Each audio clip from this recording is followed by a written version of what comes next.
Olá, meus queridos. Prontos para mais um dia de estudo? Estudaremos hoje o remédio constitucional chamado habeas corpus. Mas primeiramente vamos à leitura do dispositivo constitucional. Vejamos. Conceder-se-á habeas corpus sempre que alguém sofrer ou se achar ameaçado de sofrer violência ou coação em sua liberdade de locomoção, por ilegalidade ou abuso de poder. É o que diz o artigo 5º, inciso 68 da Constituição Federal. Muito bem. Primeiramente, o que devemos compreender sobre este remédio constitucional, pessoal? O habeas corpus tutela a chamada liberdade de locomoção. É a liberdade ambulatória, protege o direito de ir, o direito de vir, o direito de permanecer também. O direito declarado no artigo 5º da Constituição Federal em seu inciso 15. Diz o seguinte: é livre a locomoção no território nacional, em tempo de paz, podendo qualquer pessoa, nos termos da lei, nele entrar, permanecer ou dele sair com os seus bens. Passado isso, pessoal, vamos observar as seguintes informações. O habeas corpus não possui natureza recursal. Pessoal, habeas corpus não é recurso, é uma ação própria, autônoma. Além disso, é uma ação gratuita para todos, aplicável não somente ao processo penal, que visa tutelar, como já visto, a liberdade de locomoção contra a prática de ato ilegal ou por abuso de poder. Este remédio constitucional, galera, pode ser impetrado nas seguintes ocasiões: de forma preventiva ou de forma repressiva. Habeas corpus preventivo, diante de uma ameaça real de constrangimento. Nessa situação, vai-se conceder um salvo-conduto para garantir o livre trânsito de ir e vir. Já o habeas corpus repressivo, neste caso já existe o ato constrangedor, já existe a prisão ou já existe um mandado de prisão, ok? O autor da ação de habeas corpus recebe o nome de impetrante. Já o indivíduo em favor do qual se impetra é o paciente, podendo este ser o próprio impetrante. O impetrante, portanto, poderá ser qualquer pessoa física, seja ela nacional, seja ela estrangeira, em sua própria defesa, em favor de terceiro, independentemente de ser ou constituir advogado, podendo ser um Ministério Público ou até mesmo pessoa jurídica. Pessoal, cuidado com esta última informação. A pessoa jurídica poderá sim impetrar habeas corpus, mas cuidado, somente em favor de pessoa física, não em favor de pessoa jurídica. Portanto, não pode ser paciente de habeas corpus pessoa jurídica. Reitero, o cuidado acerca deste tema, pessoal, por se tratar de objeto de pegadinha de muitos concursos públicos.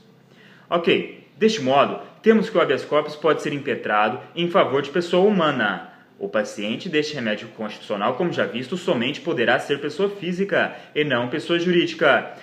Podemos observar este entendimento do Supremo Tribunal Federal no julgamento do habeas corpus 92.921, cujo relator na ocasião era o ministro Ricardo Lewandowski, que hoje é o presidente do nosso STF.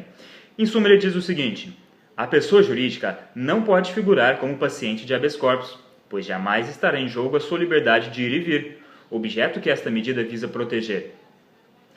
Outra informação, pessoal: e os magistrados? Poderão eles impetrar habeas corpus? Muito cuidado!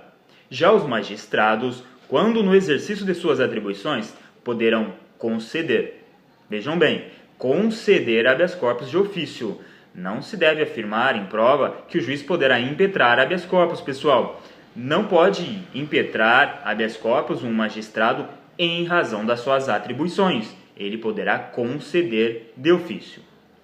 Mas um detalhe muito importante: o Supremo Tribunal Federal decidiu que o habeas corpus apócrifo, aquele sem assinatura, de origem desconhecida, incerta, não sabida, sem autenticação, não é admitido.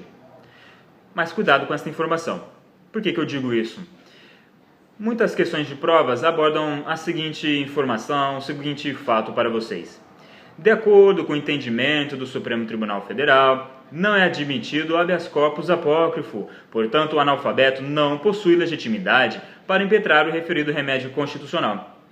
E aí, galera, certo? Tá errado? O que responder nessa questão?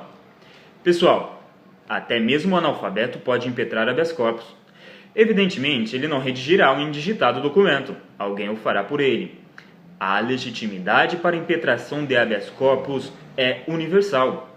abrangendo a pessoa jurídica, ressalvadas as condições já estudadas, e também aqueles que não possuem capacidade civil plena. Ótimo. Mais outra questão clássica em concurso público, pessoal. Habeas corpus impetrado por estrangeiro deve ser impetrado em vernáculo, ou seja, em língua estrangeira não poderá ser impetrado, somente em língua portuguesa, sob pena de não ser conhecido. Muito bem, meus queridos, continuando. Artigo 5º, inciso 61 da Constituição Federal, prevê o seguinte: ninguém será preso, senão em flagrante delito ou por ordem escrita e fundamentada de autoridade judiciária competente, salvo nos casos de transgressão militar ou crime propriamente militar definidos em lei. Pois bem, me aproveito deste dispositivo constitucional para fazer o seguinte link com vocês. Não cabe habeas corpus contra a punição disciplinar. Artigo 142, parágrafo 2º da Constituição Federal. As Forças Armadas, pessoal, são baseadas nos critérios de hierarquia e disciplina. Portanto, sendo a questão de prova bem objetiva em sua indagação, questionando se cabe ou não cabe habeas corpus contra a punição disciplinar militar, a resposta também será bem objetiva. Errado, não cabe habeas corpus contra a punição disciplinar militar. Mas preste atenção na seguinte informação, mais aprofundada acerca deste tema. O artigo 142, parágrafo 2º da Constituição Federal, estabelece não caber habeas corpus em relação às punições disciplinares militares. Porém, trata-se da impossibilidade de se analisar o mérito. Vejam bem, o mérito das referidas punições, não abrangendo, contudo, os pressupostos de legalidade, como de hierarquia, poder disciplinar, algum ato ligado à função e pena suscetível de ser aplicada disciplinarmente. Quanto a esses requisitos formais, pessoal, entendem o STF e o STJ que cabe o habeas corpus. Ok? Muito bem, pessoal. Para finalizarmos, meus queridos, uma última informação de grande incidência, inclusive em provas. O habeas corpus é medida idônea para impugnar a decisão judicial que autoriza a quebra de sigilo fiscal e bancário em procedimento criminal, haja vista a possibilidade destes resultarem em constrangimento à liberdade do investigado. Muito bem, meus queridos, espero ter colaborado com seus estudos mais uma vez, mas por hora ficamos por aqui. Um forte abraço, até o nosso próximo encontro.